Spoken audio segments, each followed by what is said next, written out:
Rencontre qui a réuni les représentants des organisations de personnes vivant avec handicap, non membres de la FENAFACO, les acteurs de la société civile ainsi que les acteurs humanitaires.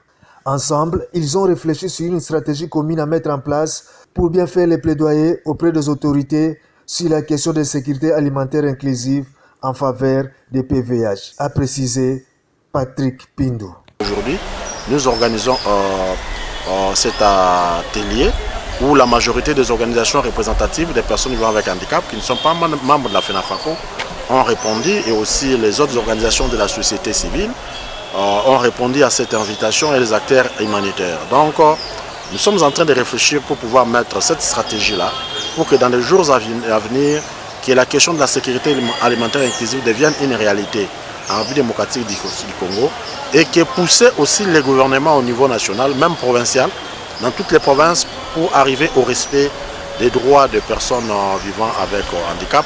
Ces projets visent l'amélioration d'un cadre juridique qui protège les droits des personnes vivant avec handicap, surtout dans le secteur d'insécurité alimentaire inclusive. Plusieurs activités ont été réalisées au niveau du Sud Kivu, comme l'explique ici Albert Lincio, chargé des programmes du concession.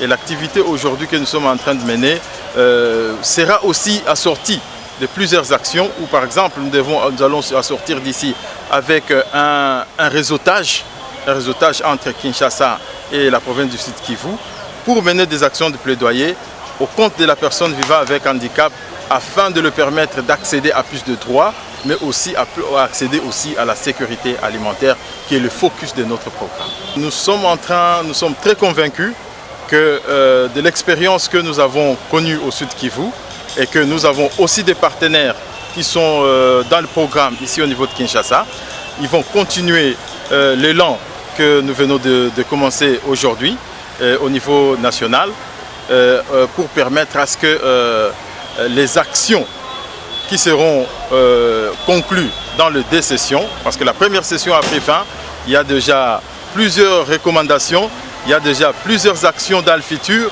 pour permettre à ce que les actions soient continuelles au niveau de Kinshasa. Notons que ce projet de lutte contre l'insécurité alimentaire inclusive en faveur des personnes vivant avec handicap fait l'objet de 6 pays d'Afrique, dont la République démocratique du Congo, en territoire de Calais et Idjwi, dans la province du Sud. Moi, je dis, est-ce que depuis aux postes au social ONG? Moko. Mais pour que nous ça ezali kama mukete poso na lobi na keka ngamo ngai moko maman Judith na keka boye bato nyonso to bazo welanga moyezate. Donc na kendeke mais ya moi ko bomba na pofo pe na yeba makambo eza ndenge nini. Soko zo yeba lelo zene sengo ya komona maman azaka ko mema kitunga lelo komaka na sachet. Soso tozali kosomba bobimba lelo bakoma ko démonter na ba pièce. Maman Sylvie to lo balika ndenge za. Likambo ebandi lelo ou bien biso nyonso to kuti yango mbete siko tozolinga kobongisa. Donc ozwaki bokonzo yebaki te. Na yebaki ko pesa ba résultat. Kasi na yebiti yango na nde tozosalela musala po ba résultat ezala. Na lingi lelo pio di lokola 1 kilo eza na 8000 francs et kitamo muke. Mutu oyo akwa importer mpio di oyo koya mikolo oyo. L'air à cause à camion grève pe ya ba camionneur ici lit. Boyoka kisango. Bongo ya ciment. Mais kasi te prix pe ya ciment pe faut kita. Parce que grève à ba camionneur ici lit. Yo ko expliquer ngandenge nini. Ba camionneur ba décider ba ça la grève. Yo za na stock dans la ciment na Kinshasa. Au matisi prix pour nani. Grève on a impacté au point de so ici ce n'est pas de la spéculation yebisanga. Biso pe ba congolais to milinga na entre biso. Pourquoi to linga kaka yo za individu yo gagner plus que baninga tira baninga nyonso na passe. C'est ça aussi la responsabilité au biso to zoluka ipa ya baninga na biso congolais mais responsabilité première est à biso gouvernement ya wana lobby neti sikoyo. Soki biloko e witi na port. Coût à transport il faut équitable. Na minute alelo. Donc pio di o ekoya mikolo yo. Et cause à la société 1 kilo 8000 francs ndenge zalaki, il faut équitable. Toza d'accord. Et lo connaît tozo luka yango wana. Maman Judith lelo nyonso eza priorité.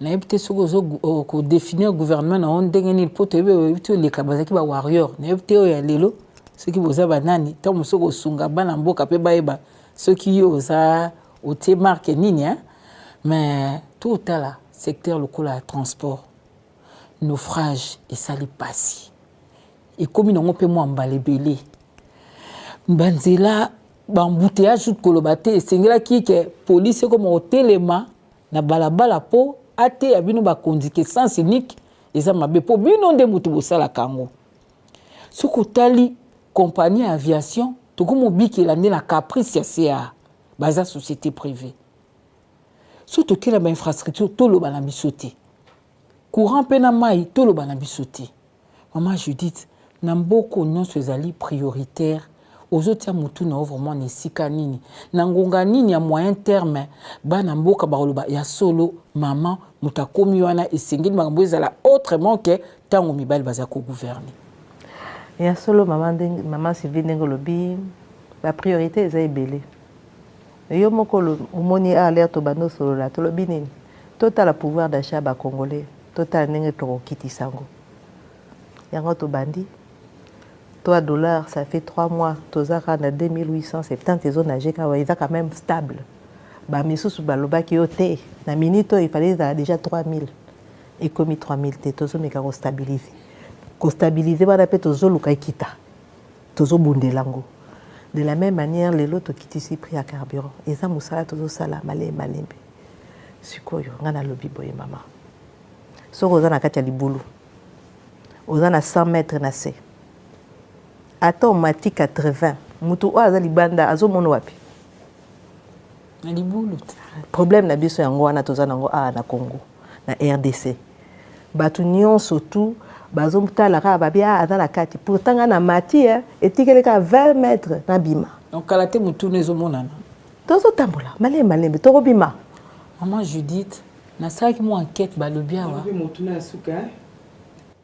Bon, il y a beaucoup de gens qui ont fait une enquête. Maman, je dis peut-être rigueur ou ayekola qui ou à zone apnude aye nango penza. C'est-à-dire so ba yeli au signataire faut landela. Document moko mo otanga opesa boy. Liko nango otu obakisa ba lettre de mission. Donc chaque ministre ou la qui c'est eloko ni esengeli asala limite na ye na misala pe yaye. Kaka lobi o annoncé pour le week-end évaluation moko ikoya.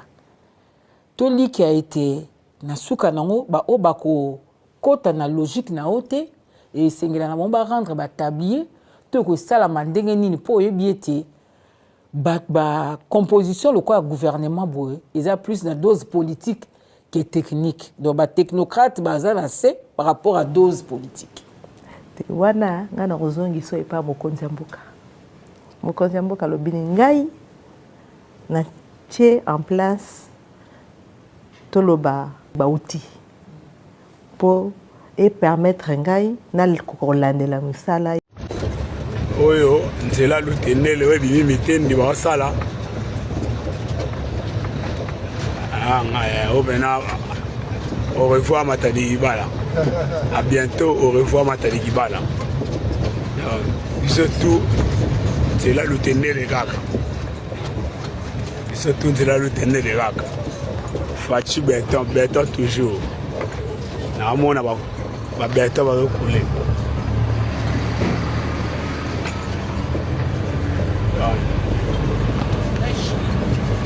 Na outil pompage na mbudi ko kitsa ciment na boy na ko genetela ipene pona bouteillage na yena nga lutendele ngai soyo na yina bima mitendi aza 2 minutes na mitendi Jibril au Christian au décharger na mbudi voyager quand c'est là l'utendele donc qui m'a na mbouteillage Matadi Kibala chauffeur nyonso oyo ako décharger na mbudi afo agent là l'utendele obini na yo mitendi à l'aise pour continuer na yo pas question okende sur nzela ipene nzela yango oyo boulevard Joseph Kabila yango